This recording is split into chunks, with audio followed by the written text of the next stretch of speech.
Election commissioner को तो इस्तीफा दे देना चाहिए और हमारे जो अदलिया है उनको एक्शन लेना चाहिए उनके खिलाफ, क्योंकि उन्होंने आइन से गद्दारी की है और अपना आइनी फर्ज सिर्फ ये नहीं कि पूरा नहीं किया बल्कि उसको बार बार वायलेट कर रहे हैं। जिस तरह आप देखें आप कि हमारी जो रिजर्व सीट थी, अब रिजर्व सीट का एक रेशो के मुताबिक कोटा होता है हर उस पार्टी का कि जिसके लोग वोट हासिल करते हैं। अब ये कहते हैं कि जी हमें तो नहीं दे रहे वो चले, लेकिन किसी आइन में कहीं किसी कानून में कहीं नहीं लिखा हुआ कि वो किसी और को ये दे सकते हैं। किसी और को देकर इन्होंने खिलवाड़ किया आइन के साथ और जिस तरीके से बार बार इस आइन को तोड़ा जा रहा है इस चीफ इलेक्शन कमिश्नर की तरफ से। मैं रिपीट कर रहा हूँ, पहले हमने 2 हुकूमतें तोड़ी, पख्तूनख्वा की और पंजाब की।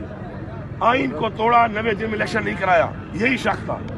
उसके बाद जो इलेक्शन में इसने हत्या की, हमारे कागजात जो मुस्तरद हुए और अदालतों से वो फिर दोबारा बहाल हुए, बहुत से लोगों के नहीं हुए, वो भी सबके सामने है। फिर इलेक्शन के अंदर बारहा बताया गया वीडियो के जरिए, हर चीज के जरिए कि कागजात छीने जा रहे हैं, अगवा किया जा रहा है प्रमोदर सिकंदर को। उसके बाद हमें कैंपेन के लिए नहीं छोड़ा जा रहा, कान पे जूं तक नहीं रेंगी इनके, परवाह ही नहीं थी इनको, लगे रहे अपने काम पे और आखिर में फिर भी अवाम का मैंडेट चोरी करके अब रिजर्व सीट को भी इस तरीके से फिर आइन को वायलेट करके एक वायलेशन की लंबी एक फहरिस्त है, क्योंकि पूरी कौम जानती है। मैं ये समझता हूँ कि शायद इस मुल्क में जो आर्टिकल 6 है, इसका मतलब ये है कि जो आइन तोड़ेगा आर्टिकल 6 के मुताबिक सजा होगी। ये लोग भूल चुके हैं आर्टिकल 6 को, अपना कानून बनाया हुआ है, अपना एक आइन बनाया हुआ है, उस आइन के साथ जो खिलवाड़ कर लो। हमारा ये फर्ज है बहैसियत पाकिस्तानी कि हमने अपने आइन का तहफ़्फ़ुज़ करना है, हम वो करेंगे इंशाल्लाह।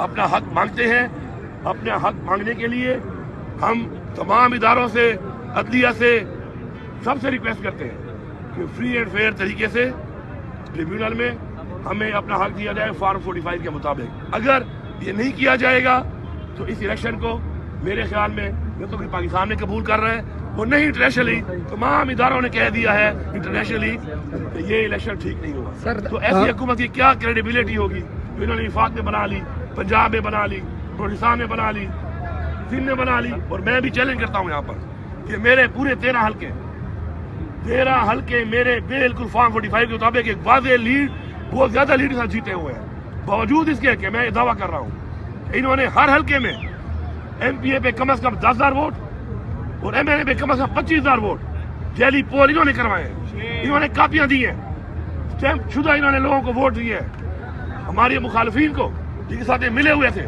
और ये साबित होगा एक दिन, और इंशाल्लाह साबित करेंगे। इसलिए नहीं कि हमें घूमते चाहिए, इसलिए कि हम पाकिस्तान में फ्री एंड फेयर इलेक्शन कराने के हक में थे। हमने इसीलिए EVM के जरिए करारदाद पास की थी कौमी असम्बली में। यही पार्टियां और यही लोग मुखालिफ थे। वज़ीर आला साहब आज साबित हो गया है कि इसलिए नहीं मान रहे थे EVM मशीन को, इन्होंने धांधली करनी होती है, धांधली के जरिए लोगों को मुसल्लत करना होता है, जो इन्होंने करके दिखा दिया। वज़ीर आला साहब कल ईवान सदर में अलबर्दारी तकरीब है सदर पाकिस्तान का, तो बहैसियत वज़ीर आला वहाँ पर शिरकत करने के लिए आप जाएंगे कि? देखिए, मैं तो पहले ये समझता हूँ कि जिन्होंने वोट दिया है उसको, जितना वोट पड़ा है आसिफ जरदारी साहब को, जितना वोट पड़ा है जरदारी को, ये सारा फॉर्म 45 वाला नहीं है, ये वो धांधली वाला फॉर्म 47 और 49 का वोट है। तो मैं तो सदर मानता ही नहीं इस तरह उसको, तो मैं हर मिजारी में जाके क्या मतलब आइन की खिलाफवर्जी करूं?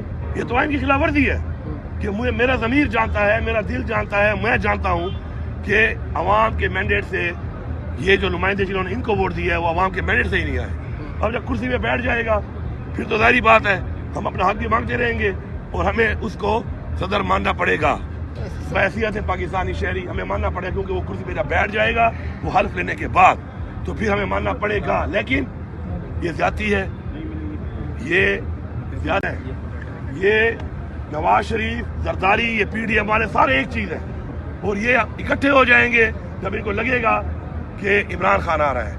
आज बार बार साबित हो रही है बात कि एक ही चीज है, इन्होंने बातें की हैं अब तक, सिर्फ इसलिए एक के खिलाफ की है कि लोगों को बेवकूफ बनाया है, इन्होंने मिलकर पैसा खाया है।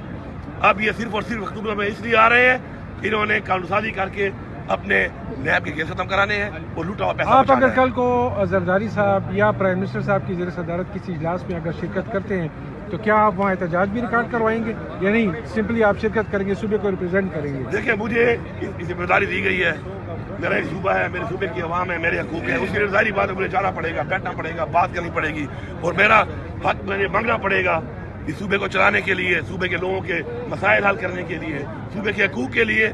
ظاہری بات ہے میں ملوں گا بھی, میں بیٹھوں گا بھی, لیکن میں ایک بار پھر ریپیٹ کر رہا ہوں یہ بات کہ مینڈیٹ چوری کرنے والے لوگوں کو اس ملک پہ مسلط نہ کیا جائے. یہ ظلم پاکستان کی عوام کے ساتھ نہ کریں, یہ ظلم پاکستان کے ساتھ نہ کیا جائے, اس کو روکا جائے.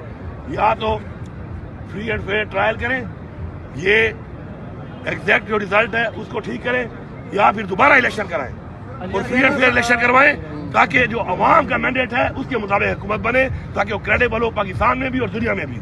علی امین صاحب یہ بتائیں کہ کل آپ نے اعلان کیا تھا کہ صحت انصاف کارڈ یہ کم رمضان سے شروع ہوگا, تو کیا صوبے کے پاس اتنے وسائل ہیں, اتنے پیسے ہیں؟ یہاں ہمیں تو کہاں جا رہے ہیں کہ خزانہ بالکل خالی ہے, کچھ بھی, تو کہاں سے آپ یہ لے کر آئیں گے؟ اور یہ جو دوسرے آپ نے لنگر خانوں کا بھی کہا تھا, انشاءاللہ جو چیز ہم کریں گے انشاءاللہ اپنے وسائل کو دے کے کریں گے انشاءاللہ, اور ہماری نیت صاف ہے. ہم لوگوں کو انشاءاللہ فری علاج بھی دیں گے. ہم دوبارہ جتنے بھی ہمارے انیشیٹوز ہیں جو فلاح کے ہیں, جو ہمارے روزگار کے حوالے سے آگے ہیں, انشاءاللہ وہ بھی چلائیں گے. اور ہم اپنا جو حق ہے جو ہمیں نہیں دیا جا رہا انشاءاللہ وہ ہم لیں گے, اور وہ اگر ہمیں مل جائے تو پھر ہمارا خزانہ خالی نہیں ہے. ہمارے خزانے میں بہت کچھ ہے, لیکن ہمارے خزانے میں ہمیں وہ چیز اور حق نہیں دیا جا رہا, جس کی وجہ سے ہمارا خزانہ خالی ہے. تو ہم نے وہ ڈیسیژن نہیں لیا کہ ہم کرسی میں بیٹھ کے عیاشیاں کریں, ہم نے اس لیے لیا ہے کہ ہم نے وہ خزانے کا وہ حق اس خزانے میں ڈالنا ہے, اور انشاءاللہ ٹرانسپیرنٹ طریقے سے وہ اپنی عوام پہ لگانا ہے. جب ہم لگائیں گے تو پھر خزانے میں ہر چیز کی بہت ہوگی, مسائل بھی حل ہوں گے. آخری سوال ہے سر, 2018 میں جب گاندھی کے خلاف تحریک انصاف نے احتجاج کیا تو اس صوبے سے کافی اچھی ٹھیک ٹھاک تعداد میں اس احتجاج میں شرکت ہوتی تھی. کیا اس بار بھی جو آپ لوگ کر رہے ہیں تو کیا اسی طریقے سے احتجاج میں شرکت کریں گے؟ اور اس کے ساتھ علی امین اس صاحب, حوالے سے اس کے ساتھ ایسا 33 قومی اسمبلی کی سیٹیں 90 صوبائی اسمبلی کی سیٹیں اس صوبے میں دیے, اور اس صوبے میں یہ احتجاج آپ یہ نہیں سمجھتے ہیں کہ ہمارا بہت مینڈیٹ زیادہ چوری ہوا ہے, ہماری زیادہ سیٹ تھی, کھلوائیں آپ دیکھیں اس کو. پہلی بات تو یہ ہے کہ دیکھیں ہم نظریے کی پالیٹکس کرتے ہیں. ہم نے پہلے ثابت کیا ہے باتوں سے نہیں عمل سے کہ ہم نے اپنی حکومتیں چھوڑی ہے, اس لیے کہ اس وقت میں ہمیں لگ رہا تھا کہ پاکستان بہت پیچھے چلا جائے گا. جب سازش کے تحت عمران خان کی حکومت ہٹائی گئی, ہمیں پتا تھا کہ یہ چور دوبارہ آ گئے, یہ ملک کا بیڑا غرق کر دیں گے. انہوں نے کیا ہے, آپ کے سامنے ہے, بجلی کا یونٹ, پیٹرول کا ریٹ, ڈالر کا ریٹ, مہنگائی, ملک کی معیشت, ملک کا کاروبار, روزگار کہاں تھا اور کہاں چلا گیا. اسی لیے ہم نے کہا کہ ٹائم پہ الیکشن کرا لیں, انہوں نے نہیں کرایا. آج میں ایک صوبے کا وزیر اعلیٰ ہوں, لیکن میں پھر بھی کہہ رہا ہوں کہ آؤ مہربانی کرو, اگر یہ گارنٹی کرو, ادارے گارنٹی کریں اور دوبارہ الیکشن کرائیں, تاکہ عوام کا مینڈیٹ جو چوری ہوا ہے اس پہ عوام پہ ایسے لوگ مسلط نہ کریں, تاکہ ملک اور نیچے چلا جائے اور ایسے حالات پہ پہنچ جائے کوئی دوبارہ اس کو واپس پاؤں پہ کھڑا ہی نہ کر سکے. ہم نظریاتی پالیٹکس کرتے ہیں, عہدوں کے لیے نہیں کرتے.